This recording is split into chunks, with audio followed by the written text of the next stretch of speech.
The cell wall is forms an outer covering for the plasma membrane. Animal सेलमध्ये sale wall नसतं, फंगाय and plant सेलमध्ये असतं. Algae have a cell wall made up of cellulose, galactans, mannans and minerals like calcium carbonate. हे वाला आपण plant किंगडममध्ये पण बघितलं आहे.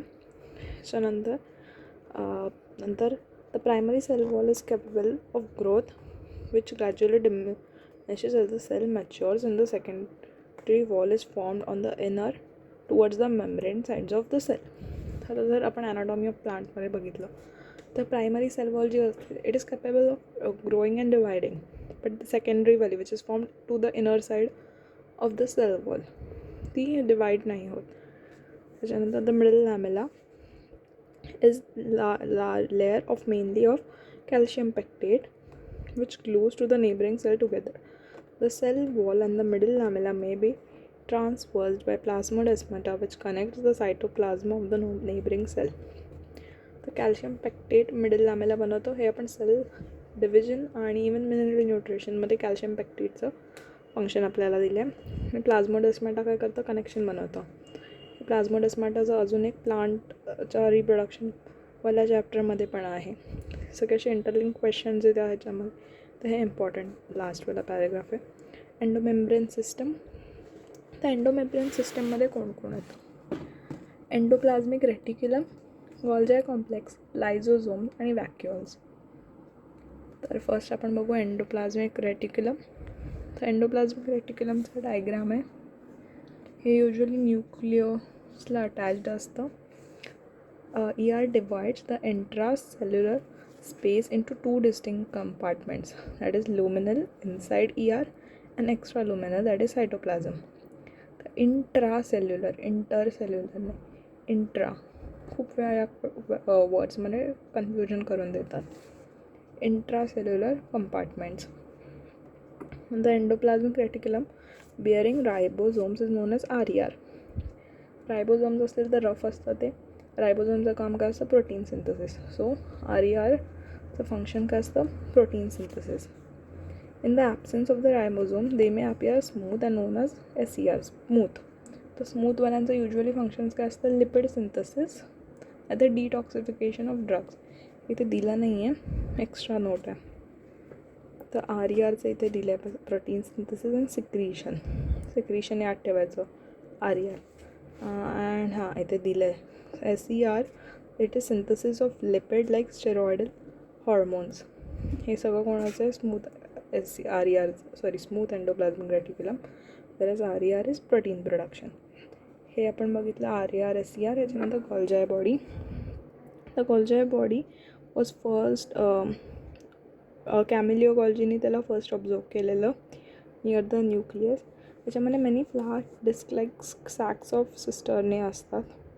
The Golgi cisternae concentrically arrange near the nucleus with distinct convex or the cis और the forming phase. आपण मागे डायग्राममध्ये बघूया. ही एंडोमेम्ब्रेन सिस्टम आहे. हे RER आहे. हे इथे न्यूक्लियस आहे, त्याला अटॅच असतं RER. ह्याला हे रायबोझोम्स असतात. इथून हे असे रायबोझोम्स रिलीज होतात, ते सिक्रीट करतात. तर ही सिस साईज आहे, सिस और the forming phase of Golgi bodies. तर इथून जे सिक्रीशन येतं ते इथे डिफ्यूज होतं, इथून ट्रॅव्हल करून ट्रान्स ऑर द मच्युअरिंग फेजमधनं लायझोझोम थ्रू बाहेर येतं. ही फुल एंडोमेम्ब्रेन सिस्टम आहे.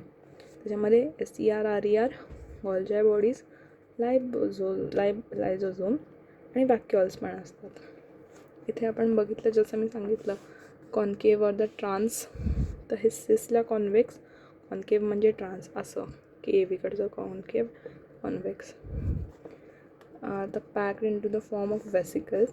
The ER fuse with the cis face of and maturing. तर इथे ER सोबत हे फ्यूज होतं, इथून रिलीज होतात आणि हे लायझोझोम्स बनतात. लायझोझोम त्यांना ट्रान्सफर करतात मटेरियलला.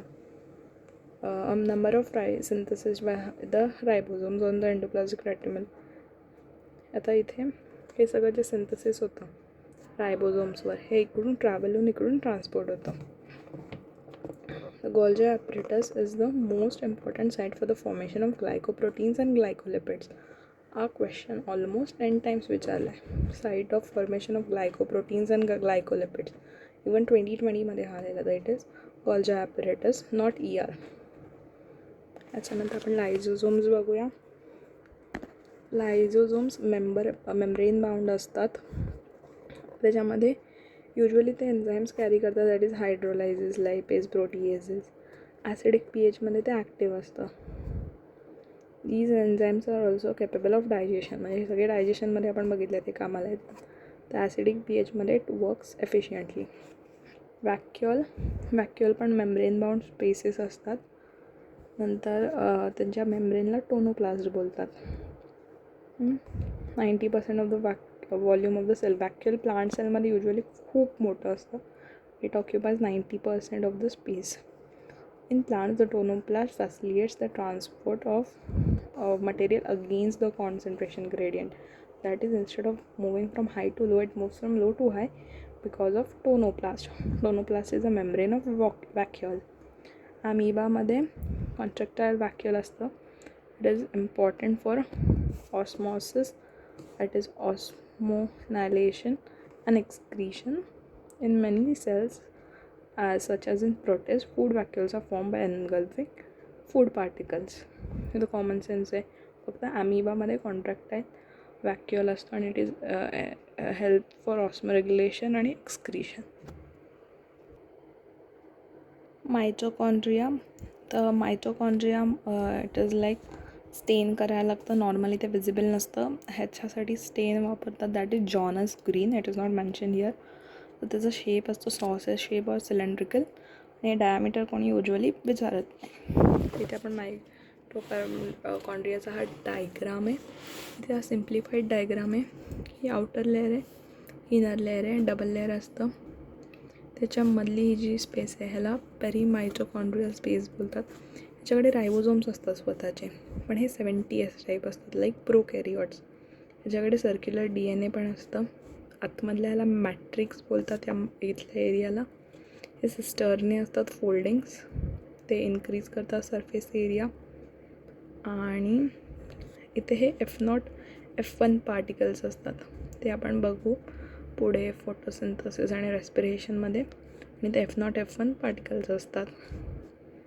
ते inner side of inner membrane असतात टुवर्ड्स द मॅट्रिक्स.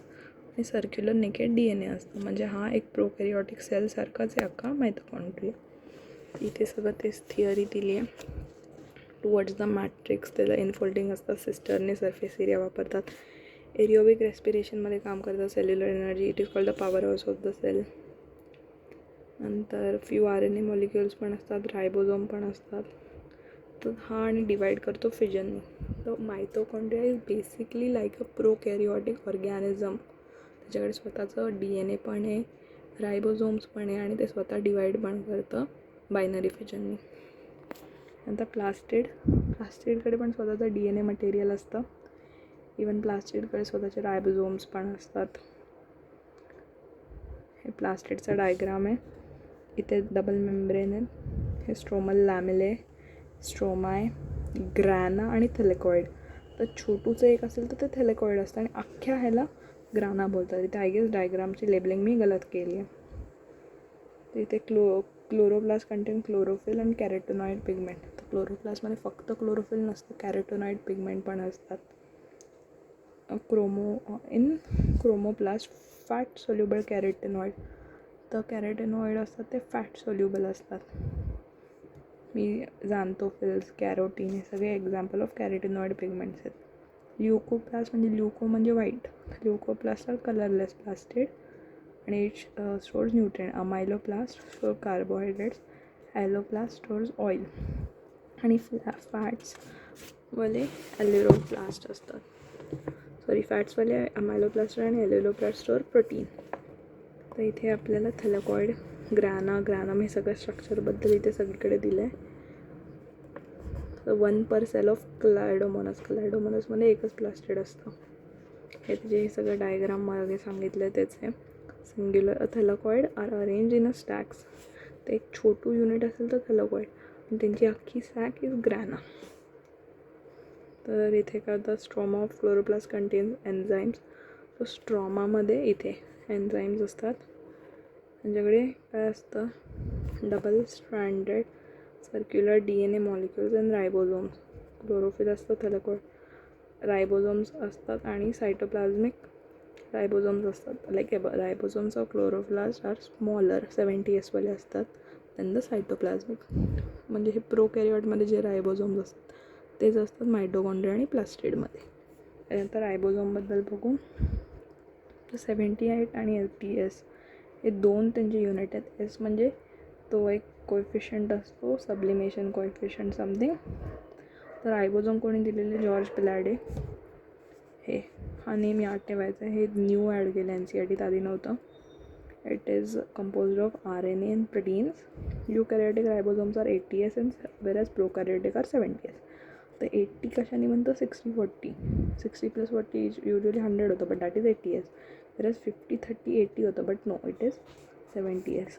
तर एसला स्वेटबर्ग्स युनिट बोलतात, नाही तर सब्लिमेशन कॉन्स्टंट बोलतात. Sedimentation, not sublimation, sedimentation constant बोलतात. नंतर it is directly measure of density and size. Both 70S आणि 80S मध्ये दोन त्याचे सब युनिट्स असतात. Next is cytoskeleton. The filamentous proteinaceous structure consisting of microtubules, microfilaments and intermediate filaments collectively present असं सायटोप्लाझममध्ये. ह्याला cytoskeleton बोलतात. ते support motility, maintenance of shape वगैरे वगैरे हे सगळं सायटोस्केलेटनचं फंक्शन आहे. त्याच्यानंतर सिलिया अँड फ्लॅजेला.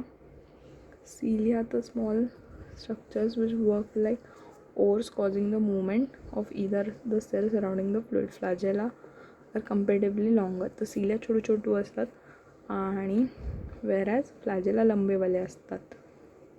तर the core are known as axonome, possesses a number of microtubules running parallel. आता इथे बघू, कोर आहे, ॲक्झिनोम पॅरलर आहेत आणि हे लिंकर्स आहेत, रेडियल स्पोक्स. त्याला लिंकर्स बोलतात. हे डायग्राम आहे ह्याचं, आहे असं काढलं आहे. Central shell. तर बाहेर कसे असतात, पेरिफेरल डबलेट्स असतात, 9 रेडियल स्पोक्स असतात आणि doublets are also interconnected by linkers. Both cilium and flagellum emerge from the centriole like structure called the basal body. तर इथे थिअरी पार्ट आहे, ज्यामध्ये अंडरस्टँडिंगचं कुछ नाही आहे. बेसल बॉडीवरनं ओरिजिनेट होतं, that is centriole like structure. मध्ये जो कोर असतो त्याला ॲक्झिनोम बोलतात. तिथे डबलेट असतात which are arrange by the linkers. बाहेर 9 पेरिफेरल मायक्रोट्युब्युलचे डबलेट्स असतात आणि त्याच्यामध्ये इंटरमिजिएट ब्रिज असतं. या डायग्राममधनं जास्त क्लिअर कळेल. आणि ह्याला रेडियल स्पोक्स बोलतात. सेंट्रोझोम्स अँड सेंट्रिओल्स. युजली याच्यामध्ये सेंट्रोझोममध्ये 2 सिलेंड्रिकल स्ट्रक्चर असतात, 2च centrioles surrounded by the pericentriolar material are lie perpendicular to each other which has a organization like a cartwheel. हे राईट अँगलवर असतात, like one is like this, another one is like this. त्यांचं ते 90 डिग्रीवर असतं आणि cartwheel like appearance होतं. त्या 9 evenly fibrils असतात, स्प्रेड पेरिफेरल, आणि फिब्रिलला ट्रिपलेट असतं. मागे आपण जस्ट बघितलं तसं सेम असतं, पण इकडे ट्रिपलेट असतं. तर जे सेंटरला असतं त्याला हब्स बोलतात. Radial spokes are made up of proteins. Body of cilia, flagella and spindle fibres that give rise to spindle apparatus during cell division in animal cells. हे सेंट्रिओल्स हे सगळं बनवतात. सेंट्रिओल्स ॲबसेंट असतात प्लांट सेलमध्ये, animal सेलमध्ये असतात. Next is nucleus. Nucleus आपल्याला Robert Brown, chromatin आणि फ्लेमिंगने दिलेलं, हे इम्पॉर्टंट आहे. याच्यानंतर इथे आपण स्ट्रक्चर बघूया. तर हे न्यूक्लिओलस असतं, नेकेड मटेरियल. हे क्रोमॅटिन असतं कंडेन्स्ड फॉर्ममध्ये. हे ER असतात. बाहेरची न्यूक्लिअर मेम्ब्रेन असते. हे पेरिन्यूक्लिअर स्पेस असतं.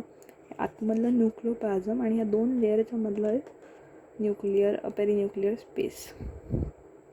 इथे हे सगळं सांगितलं का कुठे काय काय बेअर रायबोझोम्स वगैरे. न्यूक्लिओप्लाझम एक स्पेरिकल स्ट्रक्चर असतो आणि ते अंदर असतं आणि large amount of nuclear are present in the cell activity calling the protein synthesis. हां, तर इथे हा जो न्यूक्लियस असतो तो प्रोटीन सिंथसिस कॅरी आउट करतो. वेरॅज बाहेर जे रायबोझोम्स असतात ते पण RNA सिंथसिस करतात. After this chromatin contains DNA and some basic proteins called the histones. पण हे आपल्या जेनेटिक्सच्या चॅप्टरमध्ये बघितलं, हिस्टोन प्रोटीन्स असतात, नॉन हिस्टोन असतात अँड ऑल्सो RNA. 2 मीटर असतं इच प्रायमरी कन्स्ट्रक्शन. आता इथून हा क्वेश्चन येऊ शकतो. बाकीच्या मागच्या थिअरी मला कोणी विचारत नाही म्हणून ती फास्ट गेली. इथून विचारतो, the primary construction of the centromere on the sides of each disc shape structure are known as kinetochores. इथे कायनेटोकोअर्स असतात, प्रायमरी कन्स्ट्रक्शन असते which based on the position of the centromere the chromosomes can be metacentric, submeta, acro at the telo. हे त्यांच्या नावावर जे Meta म्हणजे beach में, सबमेटा म्हणजे थोडंसं हवे, ॲक्रो म्हणजे एक्स्ट्रीमली हवे आणि टीलो म्हणजे एकदम एक्स्ट्रीम इथे दिलेत. इसके बाद सेकंडरी कन्स्ट्रक्शन असेल नॉन स्टेनिंग. सेकंडरी कन्स्ट्रक्शनला आपण सॅटेलाइट DNA बोलतो दॅट फ्रॅगमेंटला. आणि microbodies are membrane bound vesicle that are present in both plant and animal cell. या चॅप्टरमध्ये युजली एंड्रोमेम्ब्रेन सिस्टमवर क्वेश्चन येतो, मायटोकॉन्ड्रियावर खूप रेअर आला तर येतो, न्यूक्लियसवर येतो हे लास्ट पार्टमधनं. नाहीतर सेल मेम्ब्रेनचं स्ट्रक्चर, सिंगर आणि निकोलसचं मॉडेल का हायड्रोफोबिक कुठे हायड्रोफिलिक कुठे असते. तर जस्ट एकदा परत गो थ्रू दिस चॅप्टर.